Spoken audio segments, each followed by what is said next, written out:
anybody who has lived through the emergence of the television age, you remember those days when Great Wall televisions were the in thing in Kenya, must surely know of Badi Mohsin. The renowned television anchor graced our screens every evening with intelligence, poise, and a demeanor befitting the epitome of a then largely untapped media industry. And to this day, years after his retirement from mainstream media, Badi hasn't missed a beat. Mtukufu Rais Daniel Arap Moi leo alijiunga na waumini na walimu katika ibada ya Jumapili Moi High School Kabarak.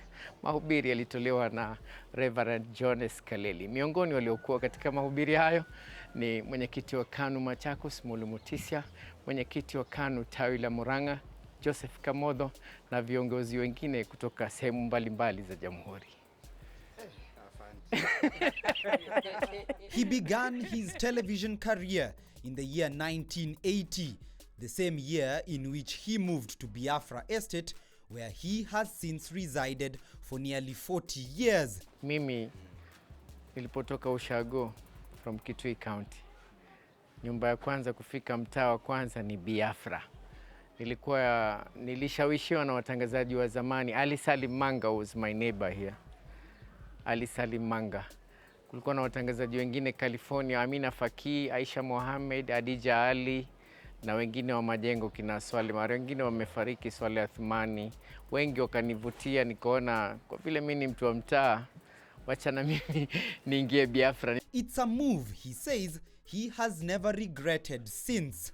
Badi would make his way from this estate to the Kenya Broadcasting Corporation, where he would often read the prime time news. Kwa hivyo wakati huo nilikuwa nalipa rent kiasi kidogo sana, between 3,000, 4,000, 5,000 na room zilikuwa moja tu. Wakati huo sina family, nikaongeza extension, nikapata watoto, sasa watoto alhamdulillah wote wako wameoa, wako nje na mimi niko tu mimi na mke wangu, na nashukuru sana maisha. Rent sasa imepanda juu. It's a modest lifestyle for a great television icon who, before anchoring the news, first began as an English to Swahili translator at the national broadcaster. Changu zaidi ni kipawa. Sitaki kudangana, changu zaidi nikiwa utotoni nilikuwa natangaza shule, mitaani, kukiwa na michezo, kiwa viwanjani napewa nini ile tukiwa tunatangaza. Kwa bahati nzuri bwana mmoja akaniona, akanimulika, akaniambia, "Wewe naona una kipawa, twende KBC." Ngaenda KBC ngafanywa interview. Nilianza kama mfasiri wa habari, kutafsiri habari kutoka Kiswahili. Baada ya shule nikaingia kutafsiri habari kutoka English to Swahili. Nikatrainiwa na KBC, KMC, hizo na training zangu hizo za internal training. Nika pick from there, nikawa news editor Kiswahili, news supervisor, news anchor. Hapo ndio nilifikia katika hii fani ya utangazaji. Tumekuwa na watangazaji wengi sana wakati huo. Na wakati huo niliona watangazaji wengi sana sio ati walikuwa na kisomo cha juu.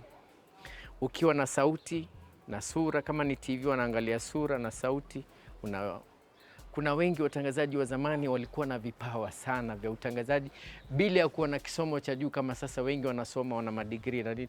It is Biafra Estate that he says ultimately nurtured his talent, but most importantly kept him grounded. Media zaidi yahitaji nidhamu, kwa sababu ukishaanza kuwa maarufu, hasa watangazaji, sisemi hawa wengine, watangazaji wanaonekana kwa TV, kwa radio, wanaotangaza, wana mitihani mikubwa sana kutokana na wale wanaofanya hiyo kazi, kwa sababu wakati huo ukituma salamu, ukitaja mtu labda unaitiwa nyama, unaambiwa njoo, kama ni unaweza maisha mengi ndio na watangazaji wazuri walimalizika wakaingia ulevini, wakaishia hivyo. Lakini nataka discipline sana hii fani ya utangazaji. Na ukiwa na discipline, utakuwa na maisha mazuri. Licha kwamba sasa wengi wamesomea hiyo, lakini kazi zimekuwa haba sana. Nimeona watu wamesomea lakini kazi wamebadilisha, wameenda kuwa makarani nini, kwa sababu imezidi ile kiwango ambayo ilikuwa mahitaji yaliyokuwa hapo awali. But Biafra has not only produced the best, but also those deemed to be the worst in society. Ahmad Iman Ali was declared a specially designated global terrorist by the United States of America in March 2018, a title that catapulted him into being amongst the most wanted Al-Shabaab militants in the world. His is a story that first began in Nairobi's Majengo slums before moving here in Biafra, where Ahmad's family is believed to reside. Hivyo si urongo. Si urongo. Upande huku kwetu kama hivyo umeniambia, kama vile ulisikia, si urongo. Lakini sasa tutafanyaje? Ikiwa wao ndugu zake, kama kuna ndugu zake, wao wenyewe watokuoneshwa ni watu wanafanya kazi pale pengine atoka mbwati huyu ni ndugu yake huyu. You can't imagine. Juu unaweza kukuta katika every society and every market there is a madman. Ahmad is believed to have taken over the leadership of the Al-Shabaab group in 2012 and is credited for being behind the establishment of terror cells in Kenya, causing numerous domestic attacks in the country. Ahmad, also known as Abu Zinira, was reportedly killed in Buale in Middle Juba inside Somalia on March the 22nd, 2019 in an ambush attack by an airstrike from an unknown aircraft. At the time, both Kenyan and Somali security forces failed to confirm the incident. According to local resident Abdul Rahman Abdallah, Ahmad's downward spiral could have been experienced by many youth in Biafra who have been overburdened by a biting economy and lack of employment, leading many to crime. Tumeona mambo mengi sana brother huku. Vijana wenyewe, vijana si kusoma wajasoma, vijana wamesoma. Lakini job kupata ndio matatizo. Vijana wamesoma, job kupata na kwa matatizo, unakuja kutama vijana wengine wameingia katika mambo ya crime. Unakuja kuta vijana kwanza hii mtaa yetu brother tushawazika. Hata kuwaosha mpaka hata ilikuwa ni hazard kuleta nyumbani kama brother yako. Juma sister wenyewe wanamkataa vile amefanywa. Wakuja kuta analetwa home, watu wasema si mtu wao. Juu maridhe, yani sasa tuko ufupi ile kisheni, yani marisasi vile zimemwangukia kwa kichwa, mwenyewe huwezi kusema.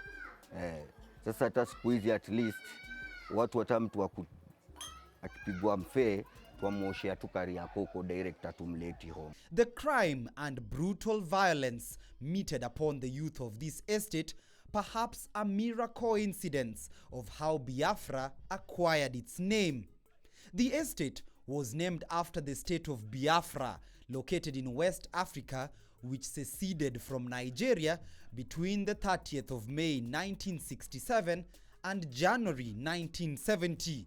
Biafra was made up of the states that now form the eastern region of Nigeria, mainly comprising of the Igbo people. Na vile vile hii jina ya Biafra ilitokana na ile vita ambayo ilikuwa Nigeria katika hiyo mwaka.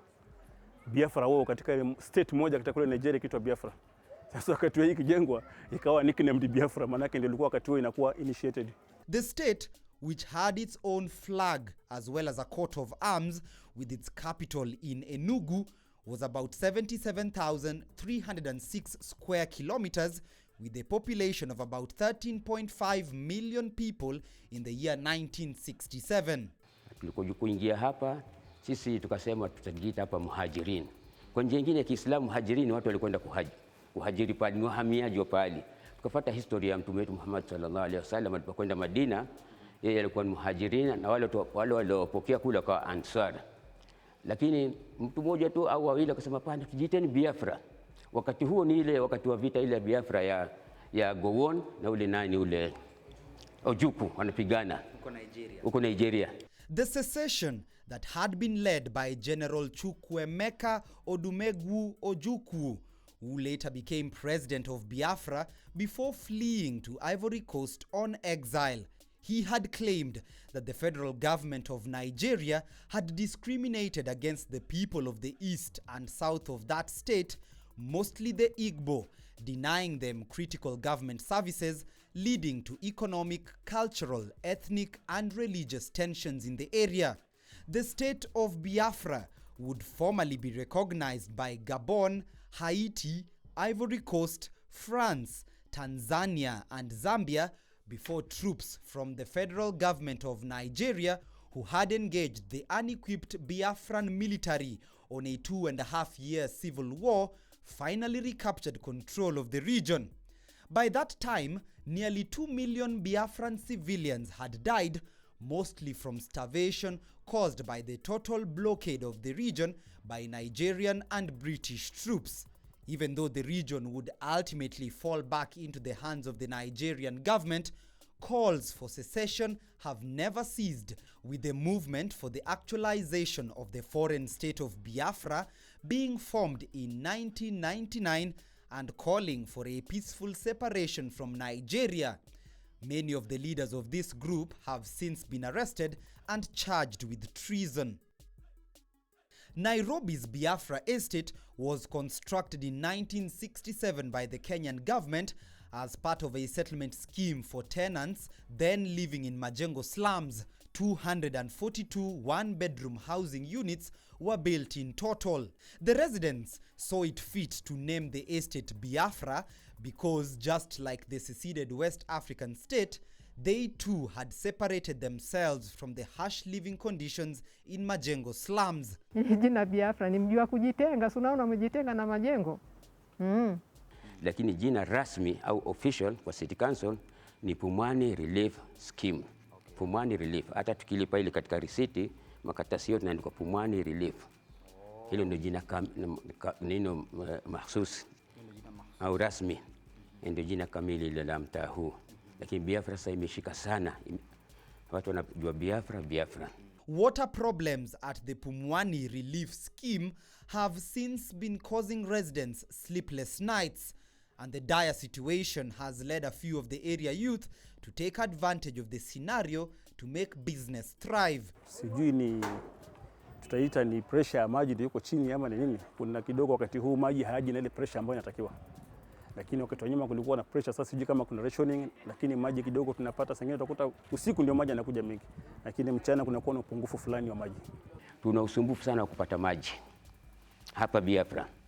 Kuna hao water vendor pale barabarani, sasa wamekuja kachumiza zile pipe zika disturb hizi maji yetu ile kunapata.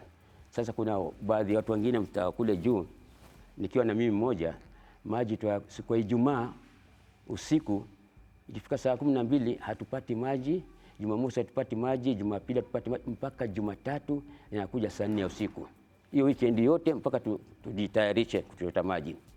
Hiyo ndio shida tunaona iko hapa sasa. After its construction between the year 1967 and 1969, residents of Biafra were allowed to move into the estate in 1970, many coming in on a tenant purchase scheme that had them pay rent of 134 shillings per month at the time for a total of 20 years, after which the houses would be theirs. For Area Code, I am Timothy Otieno.